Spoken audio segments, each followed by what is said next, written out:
Assalamualaikum. Welcome back to brand new vlog.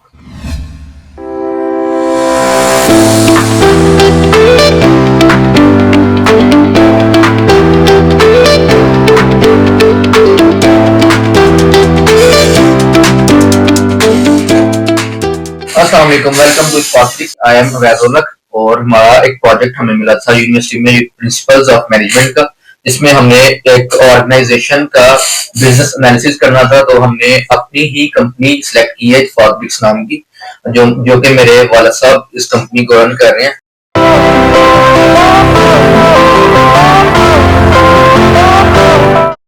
अच्छा जी, मैं आपको इंट्रोडक्शन देता हूँ इत्तेफाक का। इत्तेफाक बेसिकली 2003 में एस्टेब्लिश की गई स्मॉल इंडस्ट्री बिजनेस है। 90 to 100 वर्कर्स काम करते हैं।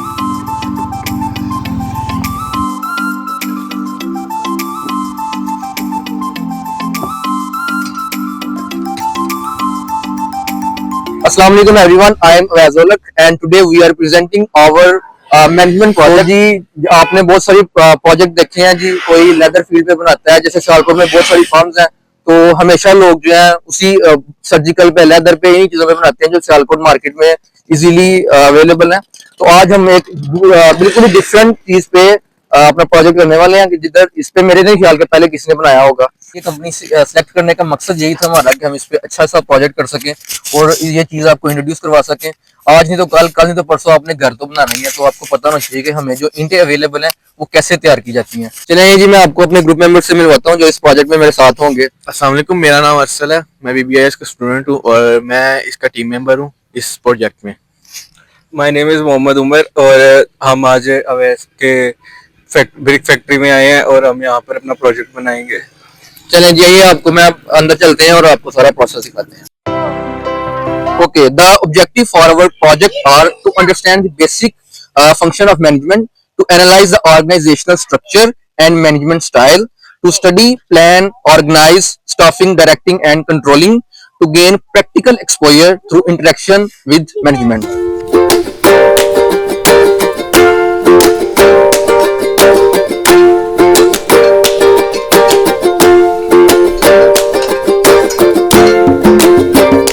The name of the company is Ittifaq Bricks Company. As a small to medium size enterprise, depending on the season.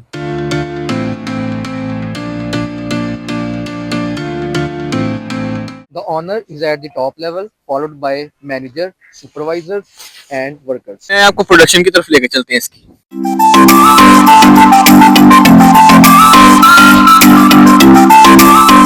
आप जानते हैं कि इस कंपनी के मैनेजरियल रोल भी वैसे प्ले करें, तो आए इससे पूछते हैं कि इस सब के पीछे क्या प्रोसेस है।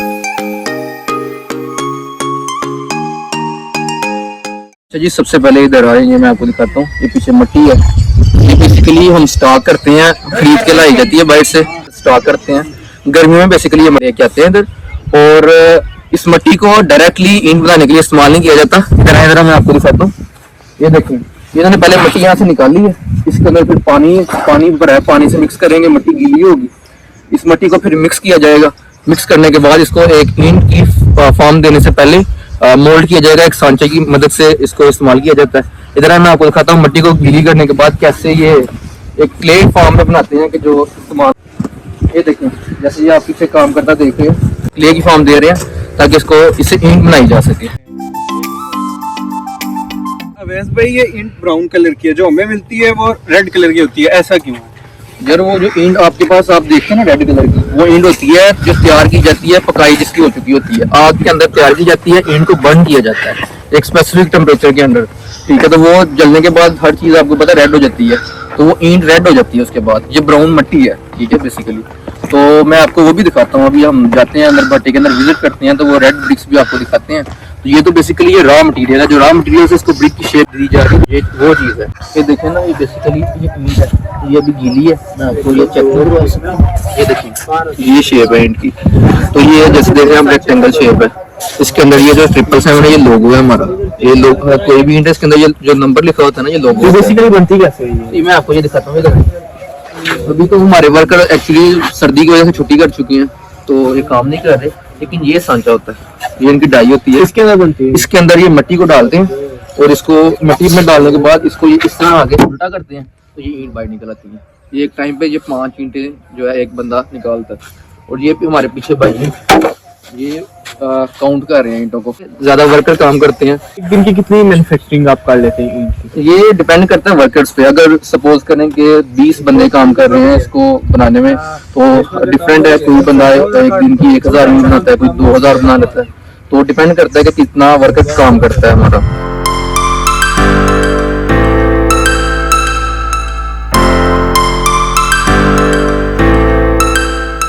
इधर भाई हमारे लीड इंटेल लोड कर रहे हैं। अब हम उनसे जाकर पूछेंगे कि कितनी एक टाइम पर लेके जाते हैं। अस्सलाम वालेकुम भाई, ये आप कितनी इंटें लेकर जाते हैं एक टाइम पे? 500 इंटें लेकर जाते हैं भाई। अच्छा जी, जो ईंटें आप बाहर आपको दिखाई हैं जो लोड कर रहे थे, वो इस तरह से भट्टे के अंदर आ चुकी हैं। ये हम लोग भट्टे के अंदर आए हैं, हम आपको दिखाते हैं जी इधर किस तरह से इसको स्टैक किया जा रहा है। ये जी वर्कर्स हैं जो इधर ईंट स्टैक कर रहे हैं, ठीक है। तो ये हमारे ग्रुप मेंबर्स हैं साथ। एक कच्ची ईंट को इस तरह से अंदर भरा जाता है, स्टैक किया जाता है। उसके बाद प्रोसेस के बाद वो जो है रेड ब्रिक बनाई जाती है।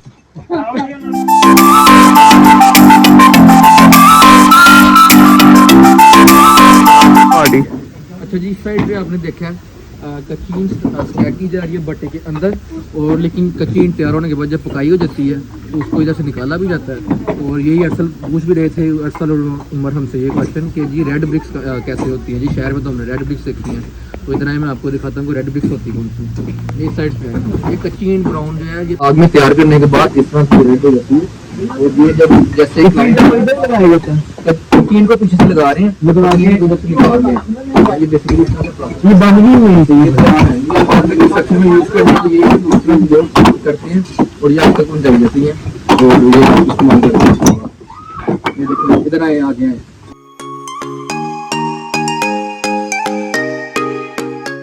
ये देखिए ये ईंटें होती हैं बेसिकली। ये देखिए तैयार होने के बाद ये इस तरह से इस तरह मेटालिक साउंड देती है। ये देखिए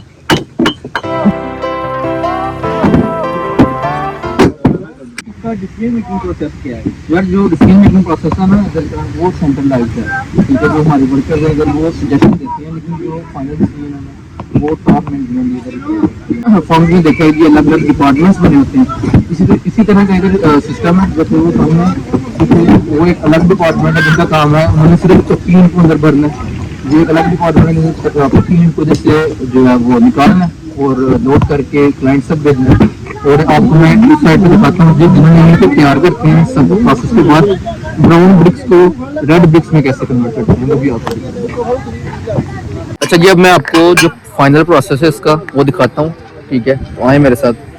ये देखेंगे ये इसके अंदर आग है जो मैंने आपको बताया कि ये स्पेसिफिक टेम्परेचर के अंदर जो ईंट है वो तैयार होती है। और इस साइड पे ये कोयला है, ये देखें ये इस तरह से कोयला अंदर डाल रहे हैं और ये आग जो है वो चलती रहती है। ये 24/7 आग चल रही होती है।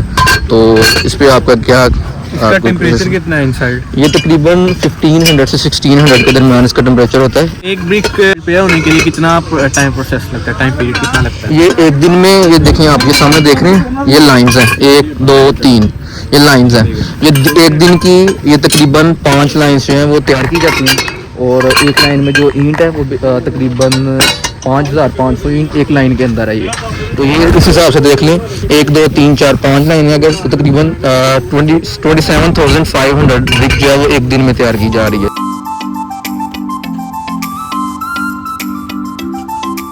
वैसे आपको इसमें चैलेंजेस क्या फेस करने पड़ते हैं? जिस तरह हर बिजनेस में कुछ ना कुछ चैलेंजेस होते हैं, कोई भी बिजनेस है जिसमें किसी तरह के भी चैलेंजेस ना हो, ठीक है। देखने में लगता है कि ये बिजनेस जो है बड़ा स्मूथली रन कर रहा है, लेकिन इसमें हर तरह के बिजनेस में चैलेंजेस कुछ ना कुछ फेस करने पड़ते हैं।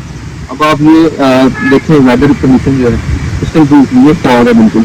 तो मैंने आपको जैसे कि दिखाया जी ये काम है कच्ची ईंट का, मिट्टी को गूंजी करके फिर शेप भी करती है ब्रिक की। तो यार जब ईंट आए होगी तो फिर सूखने के बाद आ गया। अब इस तरह के मौसम में ये ईंट कुछ नहीं होगी, तो जब वो ईंट कुछ नहीं होगी तो टाइम टेकिंग प्रोसेस भी हो सकता है। टाइम टेकिंग प्रोसेस है, ये 5 से 7 दिन मिनिमम चाहिए होते हैं इनको खुश करने के लिए। लेकिन इस तरह के कंडीशन में ये 5 से 7 दिन से जो है वो एक्सपीड करके 20 से 25 दिन का टाइम चला जाता है। तो देखिए हमारी प्रोडक्शन जो है वो मीट नहीं कर पाएगी जितनी हमें रोज देना है। यानी कि इस बिजनेस को रन करने के लिए वेदर कंडीशन कि वेदर कंडीशन बहुत इफेक्ट करती है, जैसे बारिश हो जाए, बिजली वायर पड़ी है ये सारी खराब हो जाएगी। अगर सपोज करें 4 लाख की वायर है, वो 4 लाख की 4 लाख में ज़ाया हो जाएगा बहुत ज़्यादा। और लास्ट फाइनेंशियली भी लास्ट है ही है। इसके साथ साथ ये अगर प्रोडक्शन के लिए जो जरूरत थी वो नहीं मिलेगी, तो अल्टीमेटली फिर जो ये फार्म है जो बचा है ये बंद हो जाएगा। जैसे ये आप ऊपर जो ऊपर ये धुआं निकालना स्मोक निकलना, ये आपको मैंने आज भी जो इसका भी ध्यान रखिए। प्रोसेस लगा हुआ है, पाइपलाइन इसके अंदर लगी हुई है जिसके टेक्नोलॉजी ये, और एक टेक्नोलॉजी से एक बहुत बड़ा पीछे इंडस्ट्री को फेस करना पड़ा। वो क्या था? Zigzag technology. अब आपको जिगजैग टेक्नोलॉजी का नहीं पता होगा क्या चीज़ है। पहले जब पुराने जब आज से 5-7 साल पहले जब बच्चे थे और हम कह रहे थे जी सिस्टम जो है सिंपल सिस्टम था, उसमें कोई जिगजैग टेक्नोलॉजी नहीं थी, मीन करते थे उसमें आपने अक्सर पुराने बटन में देखा होगा कि काला धुआं निकल रहा था और बहुत दूर तक धुआं निकल रहा था। जब देखो ये वाइट स्मोक निकल रहा है, ये जिगजैग टेक्नोलॉजी हमारी जो गवर्नमेंट है उससे इंट्रोड्यूस करवाई थी, और इस पे बहुत सारे जितने इधर वर्कर्स थे वो ट्रेंड लेबर, इसका यानी कि इन्वायरमेंट में इतना कोई इशू नहीं पड़ेगा। हाँ, इसका इन्वायरमेंट में इतना स्पेक्ट नहीं है जितना उसका था, क्योंकि कार्बन जो है कार्बन बेसिकली कार्बन होती है, वो कार्बन छोटे के अंदर ही आ जाती है, उसके जरिए पावर निकलती है। ठीक है, और जो लेबर थी पुरानी थी उनको इस टेक्नोलॉजी के बारे में नहीं सब पता, तो बहुत सारे जो स्ट्रॉन्ग है उसके बहुत सारे नुकसान हुए हैं, बहुत सारे जो इंडस्ट्री चैलेंज थे वो बंद हो गई, क्योंकि लोगों के नुकसान हुए कि अवेयरनेस कुछ लेने नहीं है, तो गवर्नमेंट ने भी बंद की है, गवर्नमेंट ने बैन की है, यानी कि वो एनवायरमेंट इफेक्ट का ऐसी चीज़ें बंद की है। तो जो लोग ये टेक्नोलॉजी ले रहे हैं उनको फायदा है, वो प्रॉब्लम है और एनवायरमेंट को कोई इफेक्ट भी नहीं है और कोई नुकसान नहीं है। इस तरह के बहुत सारे चैलेंजेस हैं जो फेस करने पड़ते हैं। Fire went out, lights went down. When you feel lost in your shadow, don't feel alone, don't scream so loud. We are living in this cruel world, broken but strong, gotta move on. You're not a bakery of life. तो basically आपने देखा होगा कि जैसे कि अब हमने एक एक चीज एक एक प्रोसेस को कवर किया कि कैसे इनको मेक करने के लिए एक एक चीज क्या इस्तेमाल होती है, कैसे कैसे सारे प्रोसेस होते हैं कवर। तो बेसिकली इस चीज को कवर करने के लिए मकसद ही यही था टॉपिक चूज करने का कि हम एक न्यू चीज एक्सप्लोर करें और सबसे कुछ डिफरेंट ट्राई करें। मुझे पहली दफ़ा आए हूँ ऐसी किसी फॉर्म पे जहाँ पर ईंटें बन रही हो दूर से गुजरते हुए, तो आप लोगों ने भी देखा होगा, मैंने भी बहुत दफ़ा देखा है कि इस तरह धुआं निकल रहा होता है, लेकिन हम आज मुझे पता चला कि आज इस तरह ईंटें बनती हैं जो हमारे घरों में इस्तेमाल होती है, हम सबके घरों में इस्तेमाल होती है, और मुझे बहुत अच्छा लगा, बहुत डिफरेंट था ये चीज़, सबके लिए यूनिक चीज़ थी। अच्छा, आपने इसके अलावा ये मुझे बताया आपने घर का बना रहे हैं? इंशाल्लाह बहुत जल्द बना रहे हैं और आते हैं हमें इंशाल्लाह ऑर्डर करेंगे। ओके भाई, थैंक यू सो मच। आपने भी इधर घर बनाना हो तो आपने इधर ही नेट पार्क बिक्स पर और आगे आपने हमसे ही रेकमेंड